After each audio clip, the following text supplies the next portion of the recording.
Hi friends, எல்லாருக்கும் வணக்கம். Today morning routine thanks to universe. இன்றைக்கி பங்குனி மாதத்தோட முதல் நாள் ஞாயிற்றுக்கிழமை, திருவோண நட்சத்திரமும் ஏகாதசி திதியோடு சேர்ந்து வந்திருக்கக்கூடிய ஒரு சூப்பரான நாளுங்க.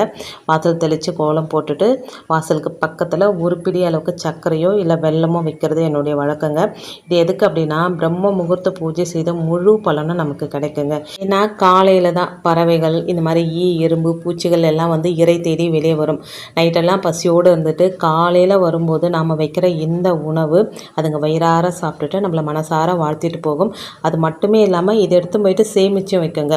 அது சாப்பிட சாப்பிட சாப்பிட நம்மளுடைய கர்மாக்கள் குறையும் அப்படின்றத ஒரு நம்பிக்கைங்க. பாருங்கள் எவ்வளோ எறும்பு வந்துட்டுருக்கு. எல்லாமே கட்டெரும்பு தாங்க. அதை கருப்பு எறும்பு, சாமி எறும்பு அப்படின்னு சொல்லுவாங்க. ஸோ நிலவாசலில் தீபம் ஏற்றிட்டு அதே போல் பூஜை அறையிலும் தீபம் ஏற்றிட்டு ஒரு 10 நிமிஷம் மெடிடேட் பண்ணிவிட்டு அதுக்கப்புறம் போயிட்டு என்னுடைய ரெகுலர் வேலையை செய்ய ஆரம்பித்தேங்க. இன்றைக்கி நீங்கள் ஃபாஸ்டிங் இருப்பீங்களா அப்படின்னு கேட்டால் ஃபாஸ்டிங்லாம் இருக்கிறது இல்லைங்க. எனக்கு ஏற்கனவே சொல்லியிருப்பேன், கால் வலி இருக்குது அப்படின்னு சொல்லிட்டு நிறைய செலவு பண்ணிட்டேங்க. இப்போ என்ன பண்ணிகிட்ருக்கேன் அப்படின்னா, பிசியோதெரப்பி கொடுத்துட்ருக்குறேன் காலுக்கு. நம்ம ஒரு 40 இயர்ஸ் கிராஸ் பண்ணுறோம் அப்படின்னா நமக்கு மெயினாக பாதிக்கப்படுறது இந்த முட்டி தான் அப்படின்னு சொல்கிறாங்க. ஏன்னா நமக்கு கால்சியம் சத்து கம்மியாகிடும். அதனால் நிறைய கால்சியம் சத்து இருக்கிற சாப்பாடாக எடுத்துக்கோங்க. பால், முட்டை, ப்ரோட்டீன் இருக்கிற பொருளாக எடுத்துக்கோங்க. ஒரு 3 மாதம் வரைக்கும் சாமி கும்பிட்றதெல்லாம் கும்பிடுங்க, வேணான்னு சொல்லலை. பட் ரெகுலராக முட்டையாவது எடுத்துக்கோங்க. அப்போ தான் உங்களுக்கு அந்த கால்சியம் சத்து இருக்கும். அது மட்டுமே இல்லாமல் ரத்தமும் ரொம்ப கம்மியாக இருக்குது அப்படின்னு சொன்னாங்க. அதனால் எனக்கு முட்டையெல்லாம் எடுத்துக்க மாட்டாங்க. பால் இந்த மாதிரி எடுத்துக்கலாம். ப்ரொக்கோலி எடுத்துக்க சொல்லியிருக்கிறாங்க. உங்களுக்கும் ஒரு சின்ன ஒரு அட்வைஸ் மாதிரி வச்சுக்கோங்களேன்.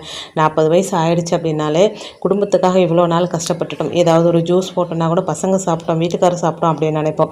நாம் சாப்பிட மாட்டோம். நான் உட்பட நிறைய பேர் அப்படி தான் இருப்பாங்க அப்படின்னு நினைக்கிறேன். இனிமேல் நாம் நல்லா இருந்தால் தான் நம்ம குடும்பத்தை பார்த்துக்க முடியும். அதனால் நீங்களும் கொஞ்சம் ஹெல்த்தியான சாப்பாடாக எடுத்துக்கோங்க. முட்டை, பால், அதுக்கப்புறம் ப்ரோட்டீனு, ப்ரொக்கோலியில் நிறைய கால்சியம் சத்து இருக்குது. அதை நிறைய எடுத்துக்க சொல்லியிருக்கிறாங்க. ஸோ அதெல்லாமே கொஞ்சம் கொஞ்சம் நான் எடுத்துக்க ஆரம்பிக்கணுங்க. இனிமேலாவது ஹெல்த்துக்கு கொஞ்சம் நான் முன்னுரிமை கொடுக்கணும் அப்படின்னு நினச்சிட்ருக்கிறேன். அதனால் எனக்கு ஃபாஸ்டிங்லாம் கிடையாது. எளிமையான உணவாக எடுத்துக்கிட்டு தான் இன்றைக்கி என்னுடைய நாளை ஆரம்பிக்க போகிறேன். இன்றைக்கி பெருமாளுக்குரிய நாள் மட்டும் கிடையாதுங்க. முருகப்பெருமானுக்கும் சிவபெருமானுக்கும் உரிய நாள்.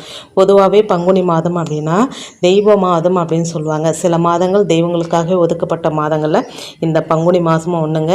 இந்த பங்குனி மாதத்தில் நம்ம எந்த ஒரு விசேஷமும் செய்ய மாட்டோம். ஒரு கல்யாணம், காது குத்து, கிரக பிரவேசம் இதெல்லாம் செய்ய மாட்டோம். ஏன்னா இது தெய்வங்களுக்குரிய மாதம். இந்த மாதத்தில் வர முக்கியமான விரத நாள் அப்படின்னா பங்குனி உத்திரம். இந்த நல்ல நாளில் தான் தெய்வீக திருமணங்கள், சிவன் பார்வதி, முருகப்பெருமான், வள்ளி தேவி அன்னை, ராமபிரான், சீதா கல்யாணங்கள் நடந்ததாகவும் சொல்லப்படுதுங்க.